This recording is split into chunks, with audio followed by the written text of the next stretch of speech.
Hey everyone, welcome back to The Explainer. Today, we are exploring an absolutely massive spatial shift happening right now in decentralized telecom. We're looking at how World Mobile is completely rethinking infrastructure, and we're going to track this journey starting right on the busy sidewalks of New York City and stretching all the way up to the edge of space. It's a huge expansion, so let's get right into it. Okay, let's dive into this.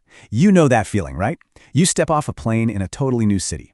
And before you even make it to baggage claim, you desperately need data, like that very second. You need to pull up maps, message your family that you landed safely, or figure out how you're getting to your hotel. And historically, well, this is exactly where legacy telecoms hit you with absolutely ridiculous roaming charges, or they force you into the frustrating friction of hunting down a physical plastic SIM card at a chaotic airport kiosk. World Mobile is targeting this exact real-world vulnerability. They're going after that maximum point of need. The whole goal here is to build a user-owned network that gets rid of the plastic, skips the long lines, and gets travelers and digital nomads connected instantly.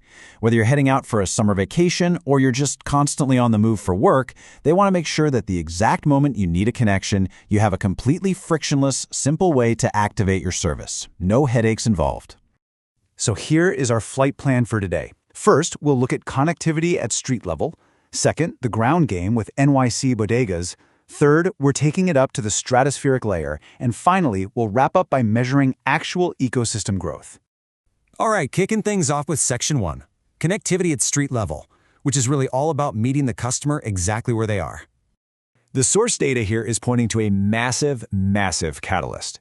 Travel across North America for the summer of 2026 is projected to surge, especially when you factor in huge global events like the World Cup coming up. You're going to have millions of visitors constantly moving between cities, hotels, stadiums, and transport hubs. World Mobile is positioning their travel-focused eSIM packages right in the crosshairs of this massive human migration. The whole strategy is built around making connectivity so incredibly easy to buy, activate, and understand right when you need it most. No waiting in line at a traditional carrier store, and definitely no fiddling around with swapping tiny plastic cards. Just pure, instant access. Which brings us to Section 2, the ground game. Let's look at how they are launching this North American retail strategy by starting with NYC bodegas. And this brilliantly illustrates how you capture that insane North American demand. You launch in one of the densest, fastest-moving retail environments on the planet, New York City. There are over 13,000 bodegas in NYC alone. So, instead of wasting millions building brick-and-mortar carrier stores, World Mobile is rolling out mobile point-of-sale systems. This means you can walk in, buy and activate an eSIM right where you're buying your morning coffee. It takes a pressing customer need and immediately solves it in a place that already has huge daily foot traffic and, most importantly, established local trust. And really, this whole strategy hinges on that community trust. During NY Tech Week, Eduardo Velasco, the CEO of bodegas.tv, hit the nail on the head. He noted that these shop owners, the bodegueros, are trusted daily fixtures in their neighborhoods. They already have the captive audience. Now with this partnership, they have a highly efficient way to monetize connectivity and support their local communities. It effectively turns the beloved local shop owner into a crucial retail node within the telecom ecosystem. But here's the thing. This bodegas.tv partnership, it goes so far beyond just selling data plans. Since it utilizes New York City's first in-store captive audience video network, there's an active, highly visible media channel promoting these eSIMs right there at the checkout counter.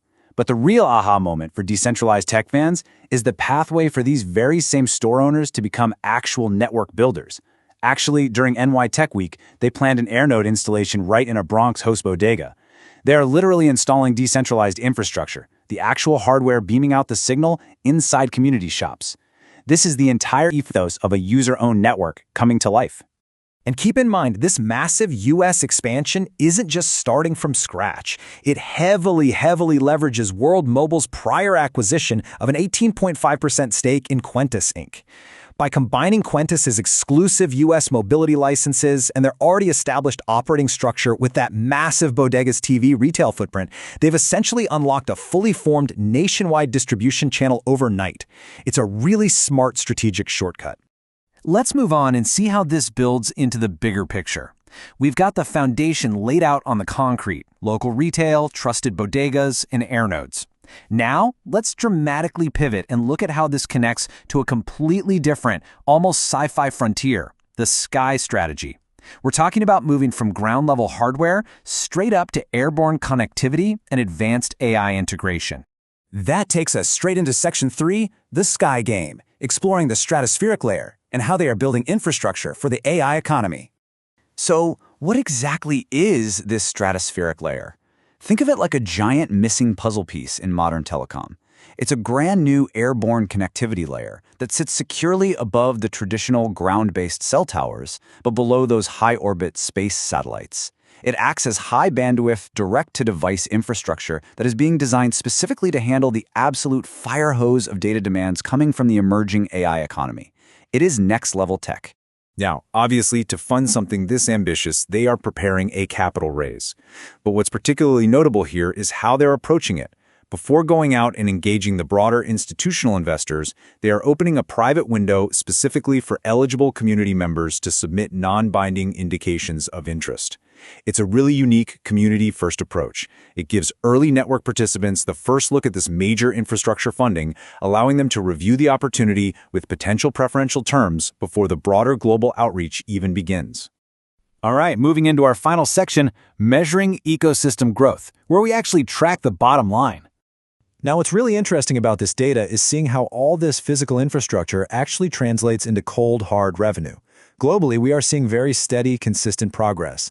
Network revenue in Asia recently hit over $576,000, which represents a really healthy 7% growth. And total network revenue globally is up 6%, hitting over $643,000. This proves the base ecosystem isn't just a concept, it's expanding and generating yield month over month. But the United States market, that is where the metrics are just exploding. We aren't just seeing steady growth here. We are talking about highly aggressive scaling. The metric for all revenue USA jumped a massive 78%, and affiliates revenue USA, that surged an unbelievable 2,168%. That is the direct, undeniable result of that highly targeted bodega ground game clicking into high gear. To put a dollar amount on it, that 78% jump in U.S. revenue represents just over $124,000. Now, sure, right now it's a smaller slice of the overall global pie when you compare it to a region like Asia, but the velocity is absolutely the key takeaway here. It is tangible, mathematical proof that bypassing traditional carrier stores and selling instant eSIMs at the local corner store is an incredibly viable, rapid growth strategy that pays off quickly. So we've seen how World Mobile is completely bypassing traditional telecom friction on the ground, while simultaneously preparing to literally beam data down from the edge of space. With connectivity expanding from your local bodega all the way up to the stratosphere, what does the future of the user-owned mobile network look like next? It's a massive question. Thank you so much for joining me for this explainer, and I'll see you next time as we continue to unpack the incredible future of decentralized tech.